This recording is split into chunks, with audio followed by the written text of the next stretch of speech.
ఉజ్జయిని దేవాలయంలో ఒక చిత్రమైనటువంటి మందిరం ఉన్నది, దాన్ని భస్మ మందిరము అని పిలుస్తారు. అక్కడ భస్మ మందిరము అని ఆ ఆవుల్ని తీసుకొచ్చి ఆవులు వేసినటువంటి పేడని ఎంతవరకు కాలిస్తే అది చక్కటి విభూతిగా మారుతుందో అటువంటి విభూతిగా మార్చి విభూతితో అభిషేకం చేస్తారు. ఉజ్జయినిలో చేసేటటువంటి విభూతి అభిషేకం 2 రకాలుగా ఉంటుంది. అసలు సాధారణంగా మనకి ఇక్కడ ఎక్కడ మీకు అది కనపడదు. తెల్లటి పల్చటి బట్టలో విభూతిని పోసేస్తారు, చాలా మెత్తటి విభూతిని మూట కట్టేస్తారు. మూట కట్టి శివలింగం మీద పట్టుకుంటారు. పట్టుకుని విభూతితో అభిషేకం ప్రారంభం చేస్తారు.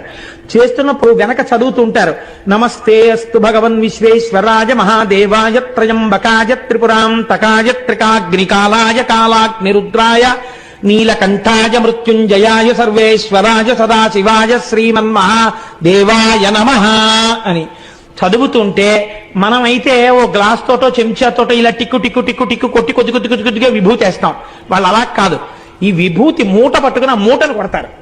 కొట్టినప్పుడు శివలింగం ఉన్న చోటే కాదు, మొత్తం అంతరాలయం అంతా భస్మతో నిండిపోతుంది. నిండిపోతున్నప్పుడు శంఖాలు, ఈ భేరీలు, పెద్ద పెద్ద మృదంగాలు ఇవన్నీ మోగిస్తుంటే మీరు ఒక అలౌకికమైనటువంటి స్థితికి వెళ్ళిపోయినటువంటి అనుభూతిని పొందుతారు.